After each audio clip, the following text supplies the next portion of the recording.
Why don't we get started? Usually the format I uh, utilize more or less copies what I learned from my teachers and start with a few prayers, which kind of sets the mind in a very receptive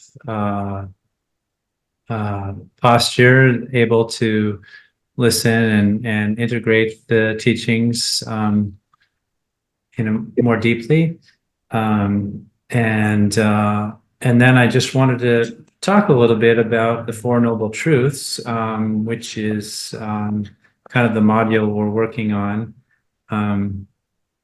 It's really a foundational teaching for Buddhism. The foundation, actually. It's Buddha's first teaching that he gave. So we'll just do these prayers briefly, and then maybe do a little silent meditation together for 5 minutes or something, and then we'll go from there. That sounds great. So good. So imagine the refuge field in front of you, all the enlightened beings, Buddhas and Bodhisattvas, and your own teachers, and yourself surrounded by all sentient beings, with your mother on your left and your father on your right, and with this deep desire to follow the path and gain enlightenment so that we can fully realize, fully be able to help other beings. I take refuge until I have awakened in the Buddhas, the Dharma, and the Sangha. By the merit I create by practicing generosity and the other far-reaching practices, may I attain Buddhahood in order to benefit all sentient beings. I take refuge until I have awakened in the Buddhas, the Dharma, and the Sangha.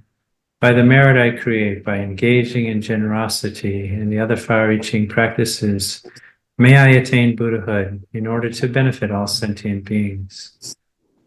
I take refuge until I've awakened in the Buddhas, the Dharma, and the Sangha.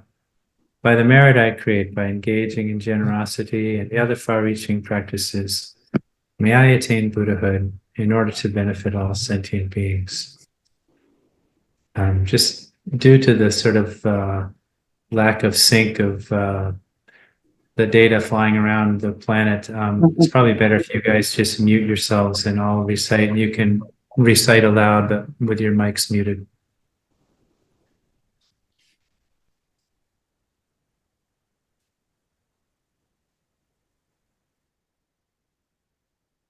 May all sentient beings have happiness and its causes.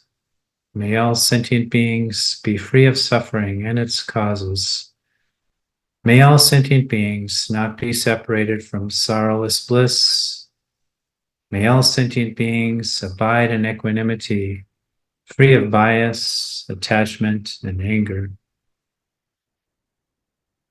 Reverently I prostrate with my body, speech, and mind to Guru Medicine Buddha. No. Reverently I prostrate with my body, speech, and mind, and present clouds of every type of offering, actual and mentally transformed. I confess all my destructive actions accumulated since beginningless time, and rejoice in the virtues of all holy and ordinary beings. Please remain until cyclic existence ends, and turn the wheel of Dharma for sentient beings. I dedicate all the virtues of myself and others to the great awakening. This ground anointed with perfume, flowers strewn, Mount Meru, for land, sun, and moon, imagined as a Buddha land and offered to you. May all beings enjoy this pure land. The objects of attachment, aversion, and ignorance, friends, enemies, and strangers, my body, wealth, and enjoyments, I offer these without any sense of loss.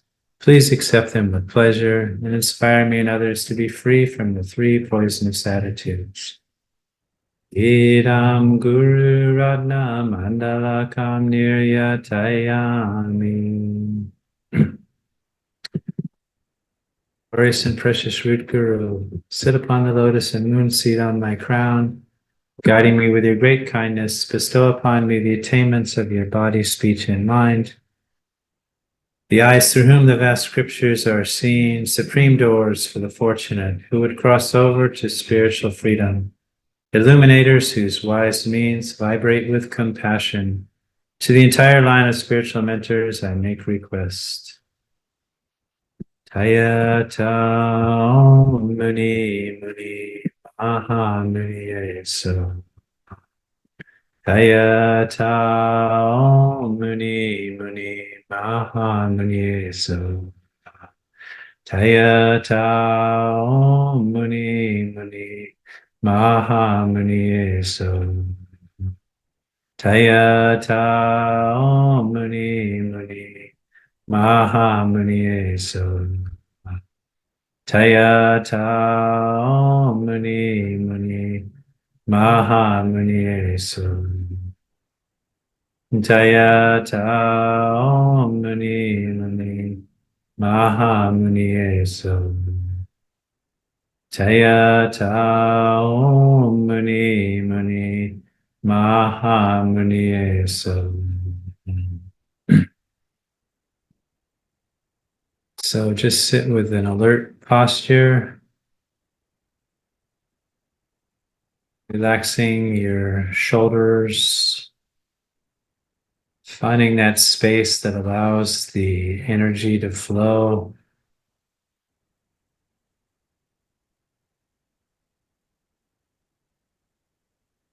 Tensing up any of your joints, and just gradually scanning through the body, releasing tension, finding your breath, noticing the rise and fall of the breath, just naturally breathing without trying to force the breath to follow any particular pattern. Simply observing what it feels like to breathe with bare attention, the bare sensation of breathing. When thoughts arise, just notice that the thought has arisen. Don't chase after it. Don't judge yourself. Try to fix the meditation. Just come back to your breath again and again.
Okay, you can open your eyes whenever you're ready.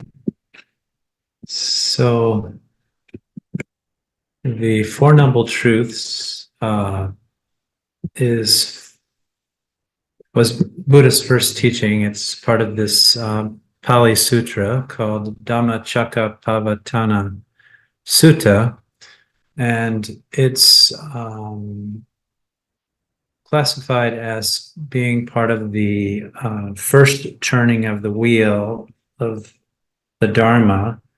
And basically, what that means is, the Pali or the Theravada teachings lay out the path to liberation and enlightenment, and the Mahayana teachings rely on that as a foundation. So, I was listening to teachings by His Holiness the Dalai Lama recently, and again and again, he makes clear that we should never think of the Pali or the Theravada teachings as being lesser, even though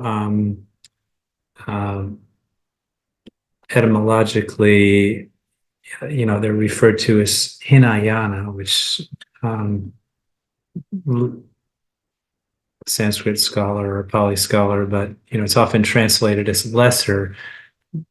But it's within this understanding that it's a foundation. Without these teachings on the Four Noble Truths, we can't actualize the Bodhisattva path because basically the Four Noble Truths get into, how do we free ourselves from the cycle of problems known as samsara? The only way to free ourselves is by developing wisdom. And what does that wisdom entail? It entails certain practices, but ultimately all of those practices are aimed at developing the wisdom of emptiness, that once we develop that, we can start completely purifying the ignorance from our minds, which is the driving factor. The ignorance and the karma that derives from that is what keeps us, propels us around the wheel of suffering. So that's just sort of an overview of where the Four Noble Truths fits into the scheme of Buddhist teachings. So I'll back up a little bit and just kind of flesh that out somewhat. So the historical Buddha, Shakyamuni Buddha, he was born a prince, and at an early age, the king brought in a seer and said, what's the future for my son? And the seer said, well, he'll either be a wheel turning monarch, a great king, or he'll renounce the world and become a Buddha. And the king preferred the former, wanted somebody to be an heir, and his pride and prestige was all wrapped up in passing on his kingdom to his son. And so, the young Buddha, Prince Siddhartha, was kind of hanging out in the pleasure palaces, being groomed to do that, but gradually became dissatisfied, and then he had a series of four visions. I think it was an old person, a sick person, a dying person, and a renunciate monk who was serenely calm and peaceful. And as soon as he saw the serenely calm monk, he asked his chariot driver Chana, to help him slip out of the palace at night and go adopt go seek a teacher and adopt the ways of renunciation. And so initially he uh, uh, studied with different teachers, and then he finally found a group of 5 other practitioners who were engaged in extreme asceticism, like eating really minuscule quantities of food, and to the point of you could look at the prince in front of him and see his backbone kind of poking through his belly. Supposedly, he wore himself down to a skeleton and practically fainted and drowned in the Naranja River when I forget her name, but the milkmaid came along and offered him a bowl of rice and a little warm milk, and that was just what he needed. He realized, oh, okay, it's not, it's neither sensual indulgence nor asceticism that's going to lead to awakening. I need to find some middle way that takes care of this body for spiritual purposes. So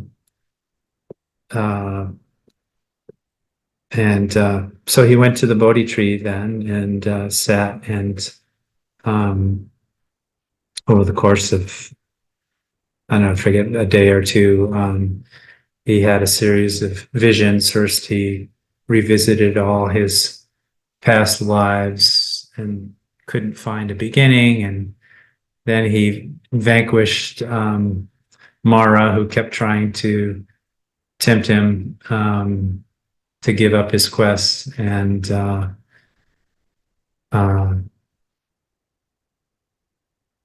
just going to read this sutta because it's really wonderful, and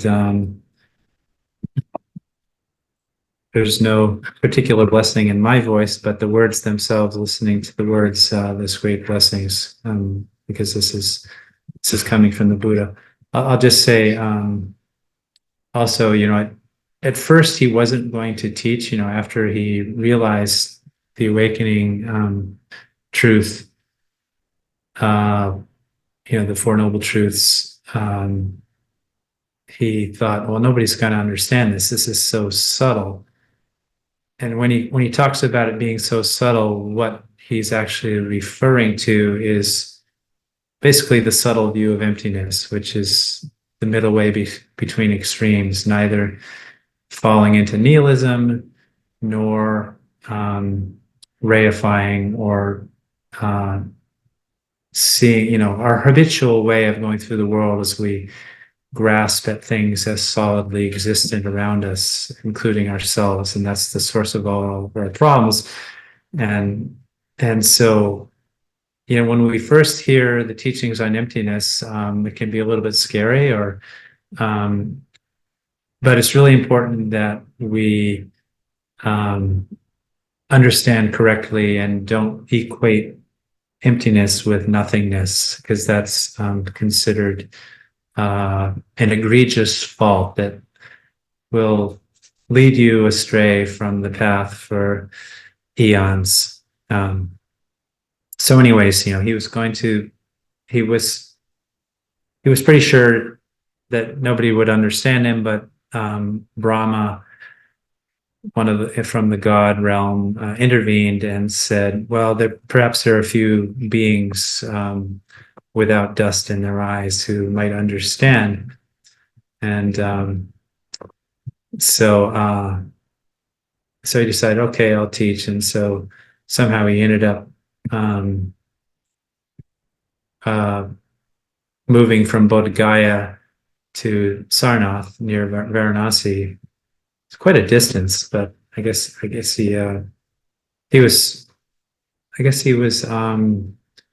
just kind of enjoying his his enlightenment for several weeks afterwards. And but when he got to Sarnath, his 5 former associates spotted him, and first they were like, "Oh, there's that Siddhartha dude, who we saw him take the rice and the milk, and he's not one of us anymore. Let's shun him, or pretend we're not interested in anything he has to say." But as soon as he walked up, they immediately were just paying their respects, and something about the Buddha's energy convinced them to stop and listen to what he had to say. And so this is what he said. I have heard that on one occasion the Blessed One was staying at Varanasi in the game refuge at Isipatana. There he addressed the group of 5 monks. Which are these 2 extremes that are not to be indulged in by one who has gone forth? Which 2? That which is devoted to sensual pleasure, which reference to sensual objects, base, vulgar, common, ignoble, unprofitable, and that which is devoted to self-affliction, painful, ignoble, unprofitable. Avoiding both of these extremes, the middle way, realized by the Tathagata, producing vision, producing knowledge, leads to calm, to direct knowledge, to self-awakening, to unbinding. And what is the middle way, realized by the Tathagata, that producing vision, producing knowledge, leads to calm, to direct knowledge, to self-awakening, to unbinding? Precisely this noble 8-fold path: right view, right resolve, right speech, right action, right livelihood, right effort, right mindfulness, right concentration. This is the middle way, realized by the Tathagata, that producing vision, producing knowledge, leads to calm, to direct knowledge, to self-awakening, to unbinding. Now this, monks, is the noble truth of stress. Birth is stressful, aging is stressful, death is stressful, sorrow, lamentation, pain, distress, and despair are stressful. Association with the unbeloved is stressful. Separation from the loved is stressful. Not getting what is wanted is stressful. In short, the 5 clinging aggregates are stressful. And this, monks, is the noble truth of the origination of stress, the craving that makes for further becoming, accompanied by passion and delight, relishing now here and now there, craving for sensual pleasure, craving for becoming, craving for non-becoming. And this, monks, is the noble truth of the cessation of stress, the remainderless fading and cessation, renunciation, relinquishment, release, and letting go of that very craving. And this, monks, is the noble truth of the way of practice leading to the cessation of stress, precisely this noble 8-fold path: right view, right resolve, right speech, right action, right livelihood, right effort, right mindfulness, right concentration. Vision arose, insight arose, discernment arose, knowledge arose, illumination arose within me with regard to things never heard before. This is the noble truth of stress. Vision arose, insight arose, discernment arose, knowledge arose, illumination arose within me with regard to things never heard before. This noble truth of stress is to be comprehended. Vision arose, insight arose, discernment arose, knowledge arose, illumination arose within me with regard to things never heard before. This noble truth of stress has been comprehended. Vision arose, insight arose, discernment arose, knowledge arose, illumination arose within me with regard to things never heard before. This is the noble truth of the origination of stress. This noble truth of the origination of stress is to be abandoned. This noble truth of the origination of stress has been abandoned. Vision arose, discernment arose, knowledge arose, illumination arose within me with regard to things never heard before. This is the noble truth of the cessation of stress. This noble truth of the cessation of stress is to be directly experienced. This noble truth of the cessation of stress has been directly experienced. Vision arose, insight arose, discernment arose, knowledge arose, illumination arose within me with regard to things never heard before. This is the noble truth of the way of practice leading to the cessation of stress. This noble truth of the way of practice leading to the cessation of stress is to be developed. This noble truth of the way of practice leading to the cessation of stress has been developed.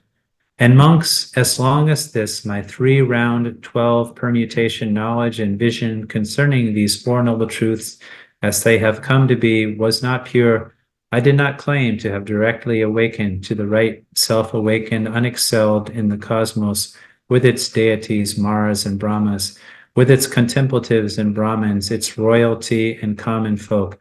But as soon as this, my 3-round 12 permutation knowledge and vision concerning these Four Noble Truths as they have come to be, was truly pure, then I did claim to have directly awakened to the right self-awakening, unexcelled in the cosmos with its deities, Maras and Brahmas, with its contemplatives and Brahmins, its royalty and common folk. Knowledge and vision arose in me. Unprovoked is my release. This is the last birth. There is now no further becoming. That is what the Blessed One said. Gratified, the group of 5 monks delighted at his words. And while this explanation was being given, there arose to Venerable Kondanya the dustless, stainless Dhamma eye. Whatever is subject to origination is also subject to cessation. And when the Blessed One had set the wheel of Dhamma in motion, the Earth Devas cried out, at Varanasi, in the game refuge at Isipatana, the Blessed One has set in motion the unexcelled wheel of Dhamma that cannot be stopped by Brahman or contemplative, Deva, Mara, or God, or anyone in the cosmos. On hearing the Earth Devas cry, the Devas of the 4 kings heaven took up the cry. The Devas of the 33, the Yama Devas, the Tusita Devas, the Nimanarati Devas, the Paranimita Devasavati Devas. The Devas of Brahma's retinue took up the cry. At Varanasi, in the game refuge at Isipatana, the Blessed One has set in motion the unexcelled wheel of Dhamma that cannot be stopped by Brahman or contemplative, Deva, Mara, or God, or anyone at all in the cosmos. So in that moment, that instant, the cry shot right up to the Brahma worlds, and this 10,000-fold cosmos shivered and quivered and quaked, while a great measureless radiance appeared in the cosmos, surpassing the effulgence of the Devas. Then the Blessed One exclaimed, so you really know, Kondanya, so you really know.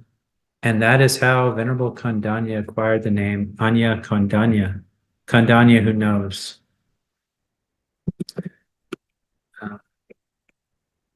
So I don't know, I find that quite beautiful. Just it's not a sort of a dry description of what happened, but it brings out this joy of the God realm. So remember the gods. There's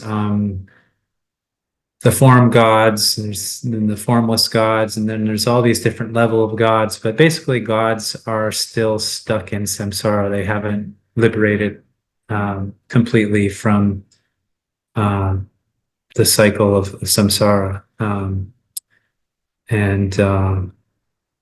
So this expression of great joy of the teachings and I don't know, just I find quite wonderful and inspiring. And if you've ever been to Bodh Gaya and seen the Bodhi tree and or Sarnath, some of these holy places, and you start to think, wow, this actually really happened. There was somebody who realized how to free oneself from samsara. So one of the key points of this sutta is the he talks about the there's there's 4 truths, and there's 3 aspects to each truth for a total of 12, and so the truth of suffering there is the truth of suffering. Suffering should be known. Suffering has been understood. There is the truth of the causes of suffering, and these causes should be eliminated, and these causes have been eliminated. And there's the third noble truth is the truth of cessation. This truth should be actualized, and this has been actualized. And then the truth of the path, which should be cultivated. And then lastly, it has been cultivated completely. So that's a lot there. I've been talking a lot. Maybe I'll just pause and invite any thoughts, questions on anything I've covered so far.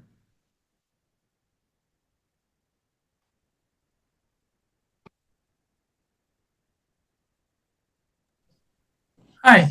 So just some kind of comments around. So when you mentioned the gods, I think that, the gods in the Buddhist terminology is very different than the gods that we might think of, right? So I think in a way, like we can be even rebirth as like in a godly realm. So it's not the God that all knows, etc. Like the gods adjectives that most of the traditions attach may not apply, but I think it's more of a in a higher level being that is not really realized, right? So yeah, I think that the terminology God is different in the Buddhist context. It's not something that we even like. I mean, we don't even worship the Buddha directly. I mean, depend on interpretations. The gods are not like in a way, like even the Greek mythology, etc. They're not like very powerful and so on, right? But yeah, I mean, in the traditional cosmology of Buddhism, are you hearing me right now? yes. Hello? Oh, okay. In the traditional cosmology of Buddhism, there's 6 realms. There's 3 lower realms and 3 upper realms, and whether they exist or not literally is one thing, but I think the way I understand the God realms in Buddhism, and there's 2 God realms. There's the jealous gods, or the devas, which is like the next realm above humans, if you're kind of doing it in a linear classification. And then there's the celestial divine gods at the very top, including Brahma and so forth. So once we get into meditation, and start calming our mind, it's possible to, once you develop single-pointed concentration, then you can go through these stages of, I'm forgetting the term right now, but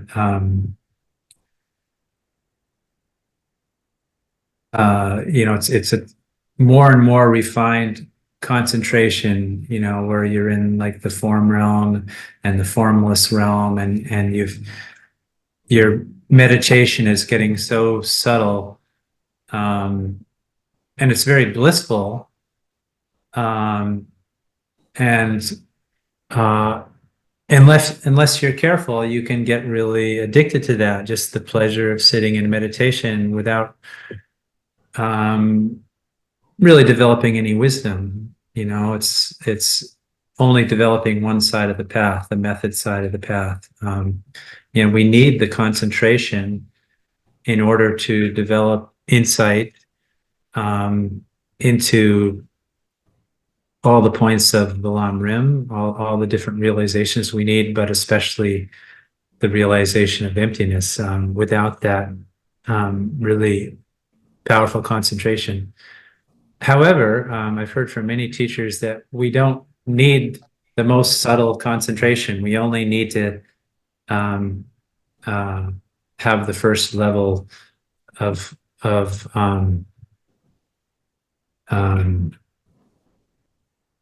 gosh, what is it called? I'm forgetting right now.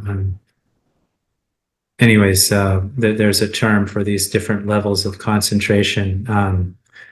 And so we don't need like super refined, exotic concentration. We just need sort of a kind of first level, what's called access concentration, that allows us to focus our mind single pointedly on anything that we direct it to. So yeah, the God realms are a trap, that can lead us astray. We can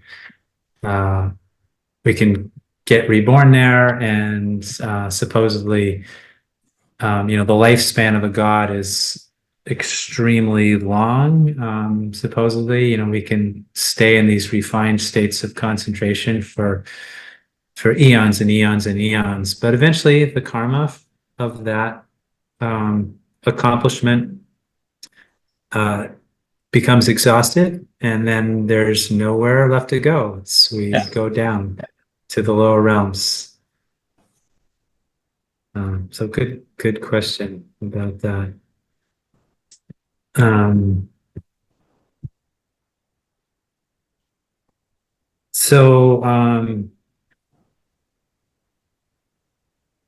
Think for a second here. So Jordan, I just want to say that I really enjoyed your reading that, and I found a copy of it online, and I'm going to read it several times because I think there's a lot in it. I mean, it's meant for contemplation. All of these teachings, we only get the essence of them if we, the first step is listening, hearing, sort of allowing, opening our minds to teachings, and then we need to think about them, reflect about the meaning. What does this mean in terms of my own life? Not just taking it on blind faith, which there's a real tendency sometimes just to think, okay, I've read that teaching, and I've got it stored on my laptop, so no problem, we got it down, but I first heard this teaching 30 years ago, and just to kind of make it a little real from my side, and so I was at Abhayagiri Buddhist Monastery in Northern California, trying to decide whether to become a monk or finish acupuncture school. And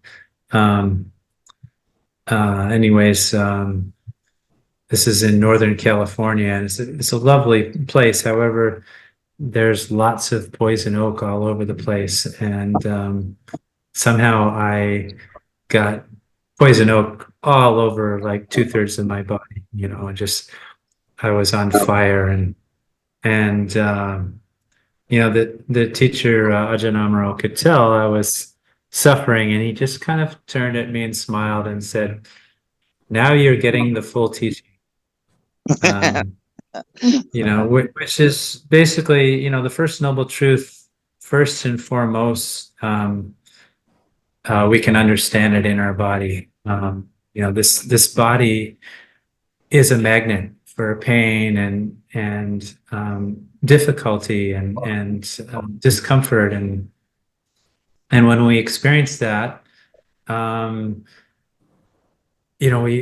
our mind can go in a couple different directions. We can either sort of just pine away and say, why is this happening to me? And I don't want this to happen, and really tie our mind into a knot. Or we can just accept, okay, this is how it is. This is the nature of the body. It's body arises due to contaminated causes and conditions, based on impure karma. I've certainly harmed plenty of beings in this life with my body, speech, and mind, and I killed a bird once when I was really young. I didn't intend to, but I shot this arrow from my backyard from a distance, and I killed this robin, and I was so grief-stricken when I did that. But anyways, I accumulated some karma, and then there's the other sort of less savory incidents of harming others. And so, this is the natural law of karma, and this last week has been really difficult for me. I've barely been able to walk, and in a lot of pain, but great opportunity for purifying karma and letting go of my attachment to the body, and which doesn't mean like the extreme would be, okay, well, letting go of attachment, let's just end it all, and that's a real problem in the country right now. There's for many people, there's suicide is an issue, but it's not a way out.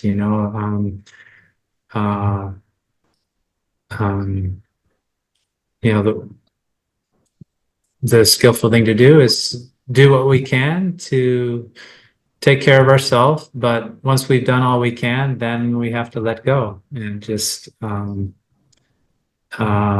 try to observe the pain, which I feel fortunate that I've came across Buddhism decades ago, and many times I've meditated on pain. So my capacity for meditating on pain is a little bit higher than it used to be when I was young, but it's still hard, when you're in excruciating pain, not to sort of have some wish that says, oh, I wish this pain would stop, and that's the really deep attachment and identification with the body that we have to eliminate.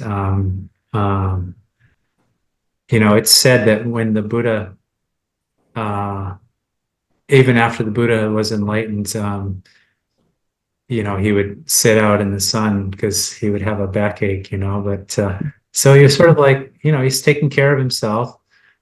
I'm sure he wasn't attached, but he was also trying to make himself comfortable. So it's not complete denial and self-abnegation. So I think I might just stop here unless anybody else has anything to share. And I'm hoping I'll be available next week at the same time. I may get surgery in the middle of next week, but wait and see how it goes. So Okay. let's pull up the dedication prayer. And slowly, like before we do that, and when you come back to Seattle, etc., if you need anything, to let me know. Like pick up, or it can be anything, So I know it's gonna take a while to heal. I hope it will be speedy. But I actually have another relative in Turkey. It's not going through the same thing, probably, but I know it takes time. So feel free to reach out anytime. Thank you. Sure. Thank you. And no, the topics are very deep, so I think I'll be happy to continue our conversations later. Very good.